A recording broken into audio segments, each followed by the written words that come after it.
el doctor Percy Maita Tristán, responsable de investigación en la Universidad Científica del Sur. Doctor Maita, muy buenas noches. Buenas noches, Fernando. Un gusto estar contigo. Escuchó el discurso que pronunció a la 1 de la tarde el presidente de la República, donde habló sobre la lucha contra la pandemia. Sí, y hay que reconocer que en este periodo de 6 meses se han hecho grandes avances. Estamos teniendo una mayor cantidad de personas vacunadas, tenemos aseguradas vacunas para toda la población adulta hasta fin de año. Y sobre todo se ha incrementado la cantidad de producción de oxígeno, que esto va a ayudar. Evidentemente todavía es insuficiente, partimos de un sistema de salud precario y en realidad esperamos que quien ingrese al gobierno tenga claro que la población está pidiendo que tengamos un sistema de salud que responda por todos. ¿Está usted de acuerdo en considerar que la tendencia general, con la excepción de algunas regiones en el Perú, es a la baja en términos epidemiológicos? Sí, estamos en un escenario donde la segunda ola está cayendo. Todavía tenemos una cantidad alta de muertes, todavía hay transmisión, así que no podemos bajar la guardia. Pero sí podemos afirmar que ya en la mayoría de regiones, incluido Lima y Callao, está cayendo la transmisión, está cayendo las hospitalizaciones y están cayendo las muertes, cosa que es bueno. Pero algunos creen que hay una especie de carrera entre la curva que baja y las vacunas que aumentan por una parte y el riesgo de una tercera ola, que dependerá en buena cuenta de que se vacune a un porcentaje importante, algunos hablan no menos del 70%, porque si no nos va a coger igual una tercera ola. ¿Está de acuerdo con ese temor, con ese análisis, con esa previsión? Por lo que estamos viendo en varios países han hecho una tercera o cuarta ola, así que una tercera ola es posible. Lo que sí tenemos que estar seguros es que mientras mayor cantidad de población vacunada, esta tercera ola va a ser mucho más pequeña si es que logramos ese nivel de vacunación. Entonces es importante no cantar victoria. Y no por un tema de alarmismo, sino porque tenemos que seguir cuidándonos y eso es importante. Por ejemplo, en Chile tienen cerca de un 50% de población vacunada, pero lo que hubo fue un repique. ¿Por qué? Porque la población se confió. Y si bien, y gracias a las vacunas, no hay el mismo nivel de muertes, a pesar de la gran cantidad de contagios, tampoco podemos darnos el lujo de olvidarnos de las medidas de protección y volver a hacer que esto rebrote. De hecho, uno de los elementos que puede haber ayudado a reducir esta segunda ola en algo es vacunas, pero mucho más tiene que ver con que se ha profundizado en el uso adecuado de mascarillas, de distanciamiento, y esto también ayuda a que se reduzca la cantidad de contagios. ¿Por qué una tercera ola es posible? ¿Son evoluciones de un ciclo natural del virus o hay algo en el comportamiento de las sociedades que las causa? Si nos remontamos a la pandemia de la gripe española, hubieron 3, 4 olas en las diferentes regiones. Es parte del comportamiento natural. Es decir, esto es un hecho natural del virus, independientemente de lo que los seres humanos hagan.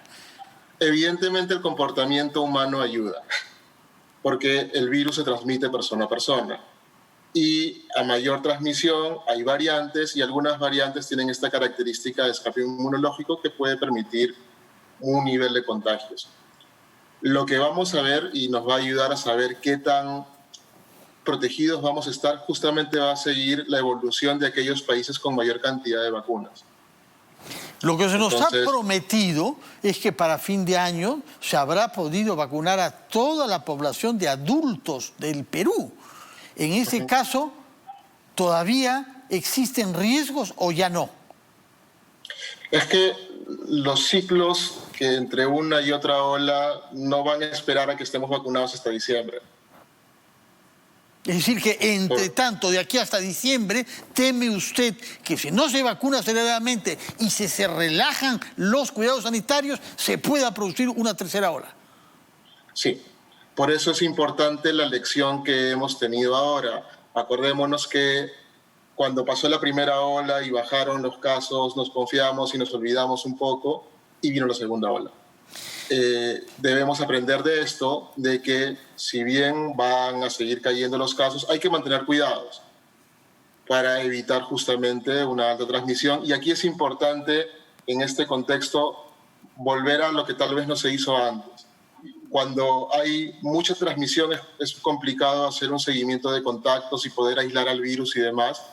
En cambio, cuando ya baja la ola, sí importa ahora poder identificar más precozmente, identificar dónde para justamente evitar rebrotes.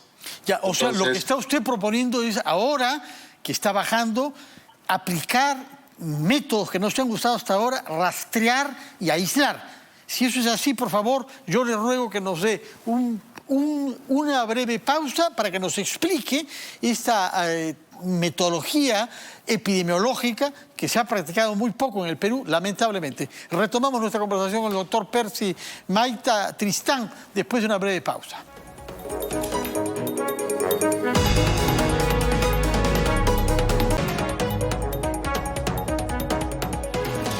Estamos conversando con el epidemiólogo Percy Maita Tristán y habíamos planteado la pregunta: ¿qué se puede hacer como método para evitar que los contagios se generalicen ahora que la curva de infectados está bajando?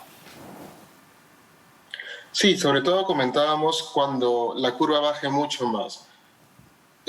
Ya se ha visto en otros países con baja transmisión que justamente identificar, aislar a las personas precozmente va a evitar que transmitan a más y por tanto tengamos un nuevo rebrote. En condiciones de alta transmisión como la que hemos estado viviendo, sí es complicado desplegar todo este seguimiento epidemiológico porque hay tantos casos que no nos daríamos abasto. Tanto en personas siguiendo como en capacidad de pruebas moleculares que no tenemos tantas en la mano. Entonces, tiene que ser con pruebas moleculares para ese tipo de pruebas. Perdón. Sí, moleculares o antígenos, que son las que nos detectan en tiempo mucho más precoz. Es decir, necesitamos tomar una prueba que detecte al virus y no que detecte los anticuerpos como las pruebas serológicas. De acuerdo. Y eso se puede hacer solamente cuando hay poco contagio para muy tempranamente identificar los casos y evitar que sigan contagiando, es decir, aislar a esas personas y rastrear los contactos que ha mantenido. Sí, o sea, de hecho, en el mismo Alemania, cuando tenían muy pocos casos, decían que se podían hacer, y cuando ya esto empezó a aumentar la cantidad de positividad, ellos mismos declararon de que no era posible hacer seguimiento de tantas personas. Entonces, aquí sí vale la pena pensar cómo vamos a hacer el post-caída de segunda ola para evitar justamente o reaccionar lo más rápido posible para evitar una tercera, que como menciono es posible que haya. Lo que esperamos es que no tenga la magnitud de esta segunda o la primera. Pero lo que usted me está post-caída de la segunda ola, que estamos encaminándonos hacia ella, ¿usted la prevé para cuándo? ¿Cuántas semanas vamos a estar bajando poco a poco hasta llegar al nivel más bajo de esta caída? No soy tan adivino para poder decir cuánto va a caer. Pensaba que era cuestión de cálculos y de modelos y de comparaciones con otros países. Yo no estoy apelando a su ciencia quiromántica.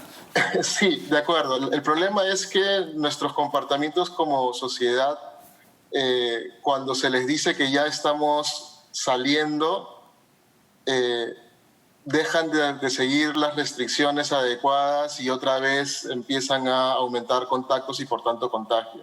Sí se espera que en un par de semanas o más siga cayendo. En un par de semanas, Dios lo escuche. Es decir, dentro de un par de semanas estaremos por debajo de los 100 muertos diarios, por lo pronto. No estoy seguro que sea tanto. Pero el problema que tenemos son justamente estos eventos que sí me están preocupando, de cierre de campaña, donde vemos meetings, donde vemos personas aglomeradas, donde algunos usan mascarilla, otro gran grupo no. Entonces, estamos en una temporada donde mucha gente se está moviendo vinculado a las campañas. De acuerdo. Una pregunta para que quede claro que yo lo que busco de usted es su racionalidad más rigurosa y lejos de mí apelar a que usted adivine el futuro. ¿Por qué hay 5 regiones en las que no está bajando la curva epidemiológica y entre ellas particularmente Arequipa.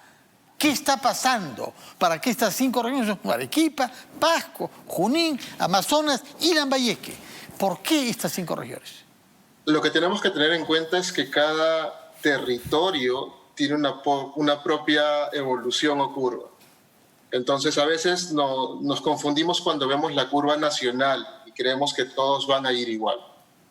Y esto no ha sido así. Si nos acordamos, en la primera ola fue más bien en cascada, iban avanzando y cayendo cada región.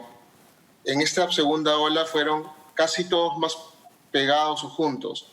Algunos han acabado antes, otros todavía están en caída y otros tuvieron una pequeña segunda ola y más bien recién están surgiendo. Entonces, lo que estamos viendo ahora es justamente la evolución de cada región. No tengo el detalle de cómo han seguido los gobiernos regionales en el trabajo, y ese es un tema importante. O sea, adicionalmente de las medidas que toma el gobierno nacional, hay en cada territorio un responsable, un gobierno regional que tiene que hacer que las cosas cumplan. Entonces, ahí hay responsabilidades que no pueden estar dejadas de lado.